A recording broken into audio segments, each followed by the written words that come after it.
Hi children, today we are going to revise the chapters which are coming in the test. Okay, so what are those chapters? First lesson which is coming in your final exams, that is respiration.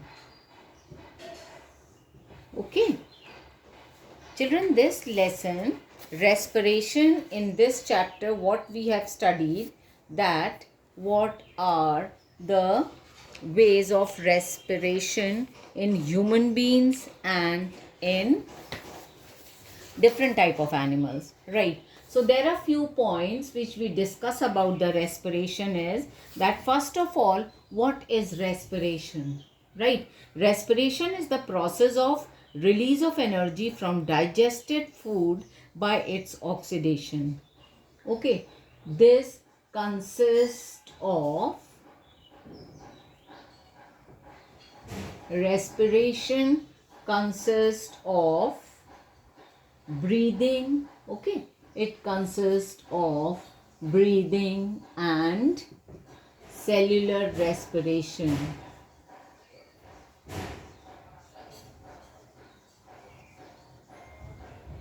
Now children, next is that in plants, what do you talk about the plant? When you are talking about plant, we know that plant, the exchange of oxygen and carbon dioxide takes place through diffusion. Exchange of oxygen and carbon dioxide is taken place through diffusion by takes place by diffusion through children the parts. It takes place by diffusion through stomata. Means stomatas are there through which exchange of gases takes place in plants. Now exchange of oxygen and carbon dioxide during respiration in animals, it occurs through diffusion, through cell membranes or outer surface of the body. Okay. In human beings, now when we are talking about human beings, okay, so when you talk about human beings, the main organs of respiration in humans, what are the main organs of respiration? They are nostrils. First is the nostrils, nasal cavity, trachea. Okay, nasal cavity and trachea is also another part. Then bronchi and lungs. Then you talk about trachea, then bronchi, and finally lungs. Okay. Now children, exchange of gases takes place in the alveoli. Which is the part where exchange of gases takes place? It takes place in the alveoli, which are surrounded by blood vessels. The blood takes oxygen to the cells where cellular respiration occurs.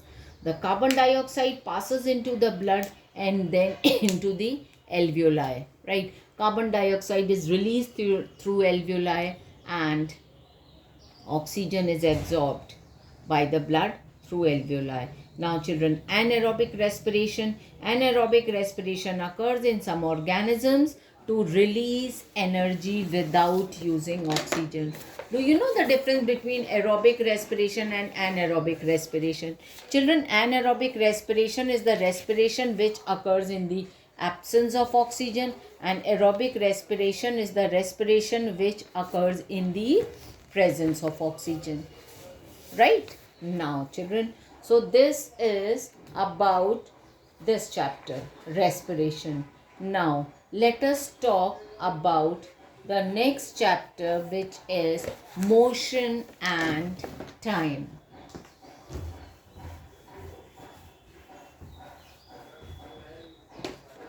Next chapter is motion and time. Now children, what we have studied in this chapter, first of all, we all know the meaning of measurement.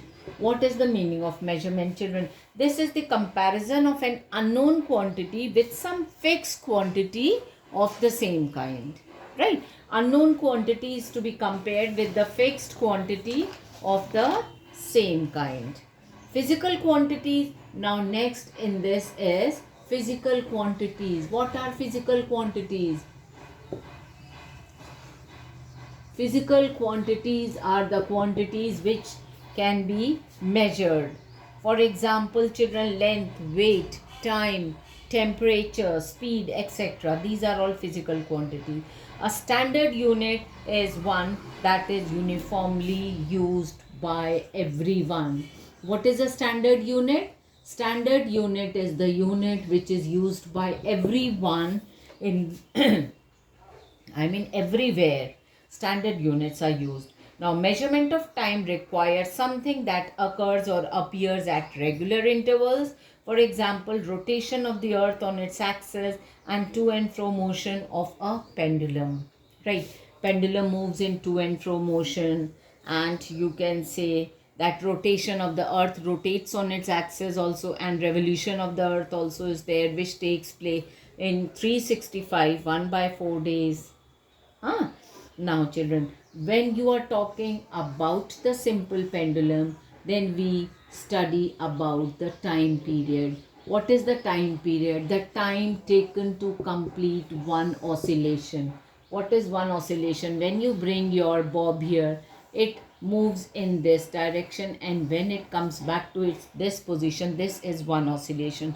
So the time taken to complete one oscillation is the time period. Speed is the distance which is traveled by a body in a unit time. So speed is traveled, right? A body. Now children, what is motion? A body is said to be in uniform motion when a body covers equal distance in equal interval of time. This is uniform motion. And a body is said to be in non-uniform motion if the speed of the body does not remain constant.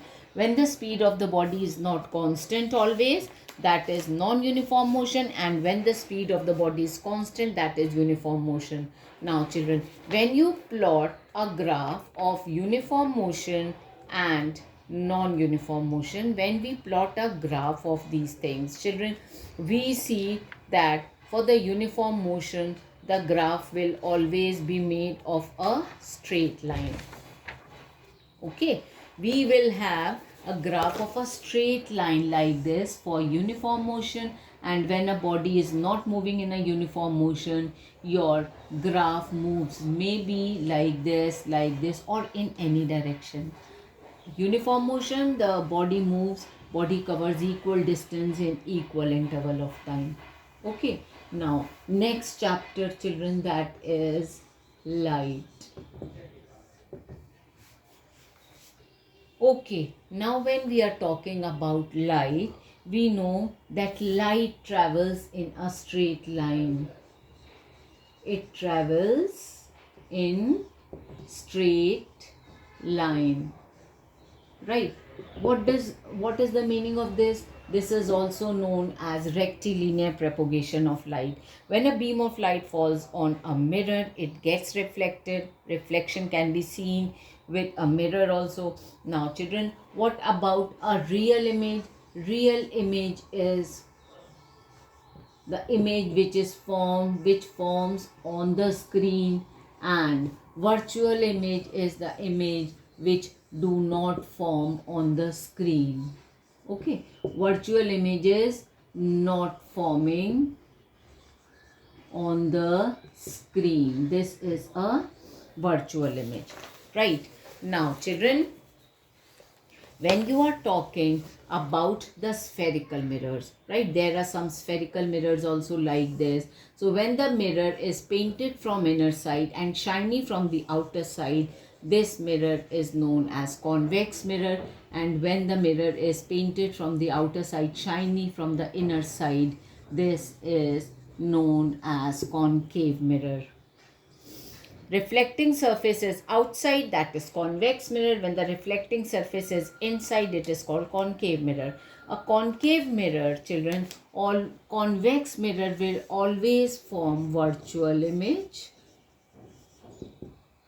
and concave mirror forms virtual as well as real image. Both the images are formed by the concave mirror.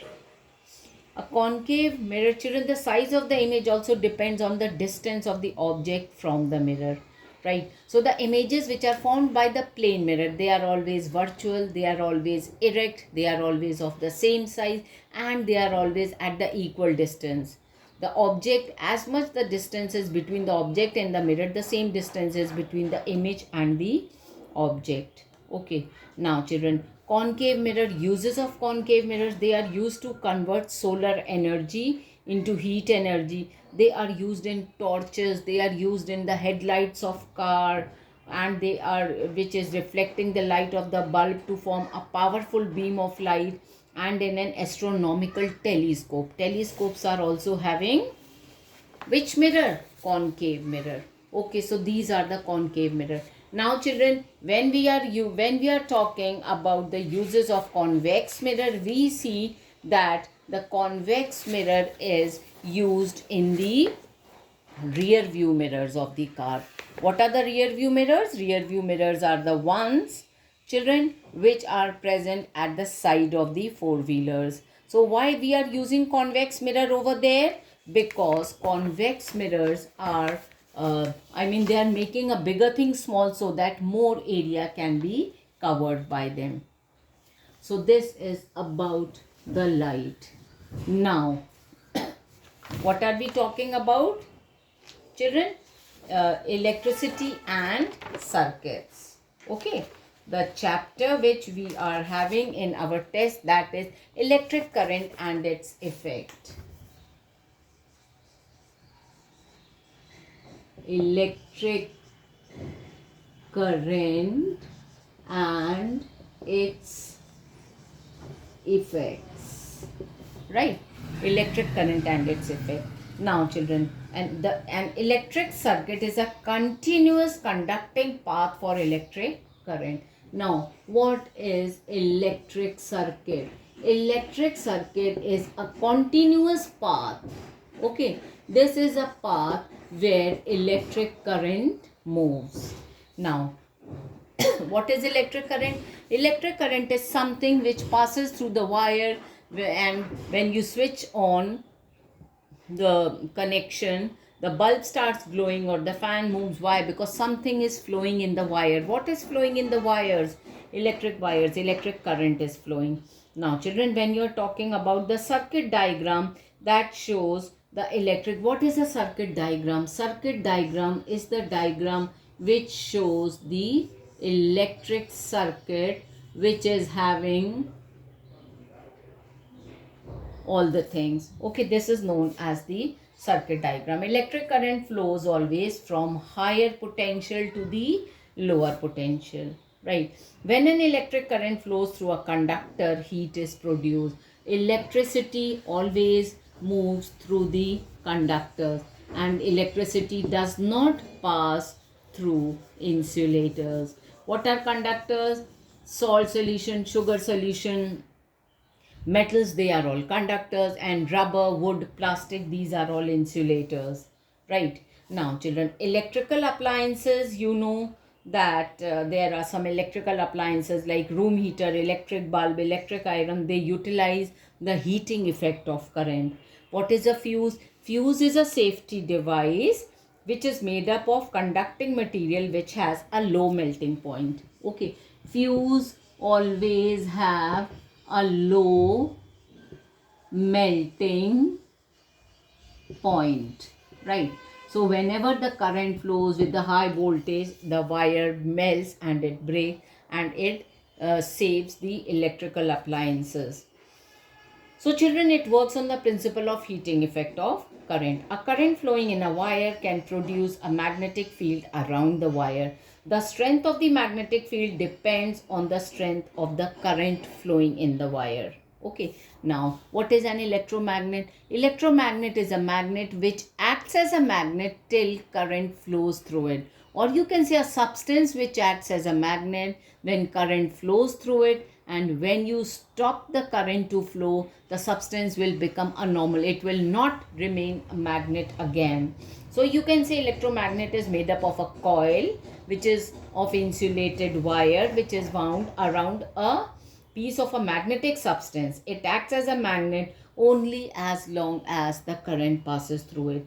They are used in electric bells, buzzers, and in making electric motors also. Very strong electromagnets are used in cranes, right?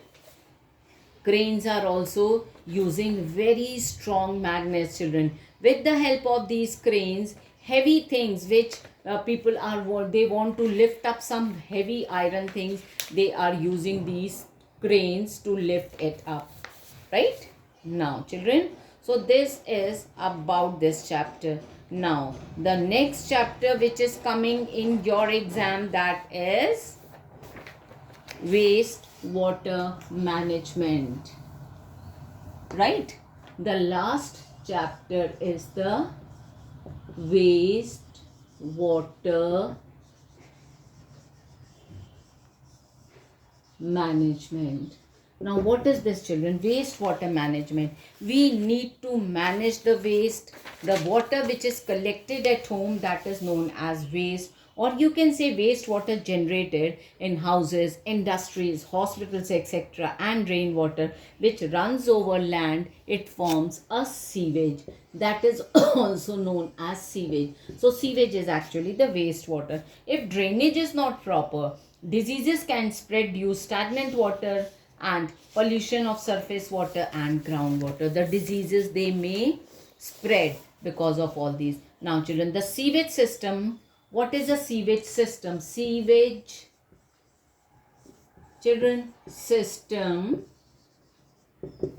This is a system which is made up of underground pipes and that transport the sewage from the point it produced to the point where it is treated. Pipelines are there underground which are carrying sewage from one place to another. Now, there is a proper way of treating the wastewater. That method is called WWTP, or wastewater treatment plant. It treats sewage to remove the contaminants so that the water can be added to the water bodies and that water is not harming the life which is present in the water bodies. There should be proper arrangement for drainage of storm water also.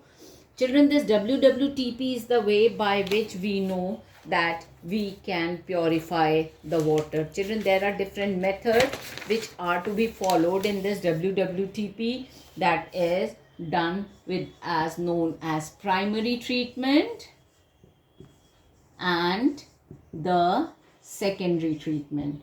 In the primary treatment, children, the sedimentations are there where wastewater is moving into those tanks which is known as clarifier. Now from there the scraper, they are removing the waste with the help of scraper which is known as sludge, and the water which comes out from the settling tank, that water is known as clarified water.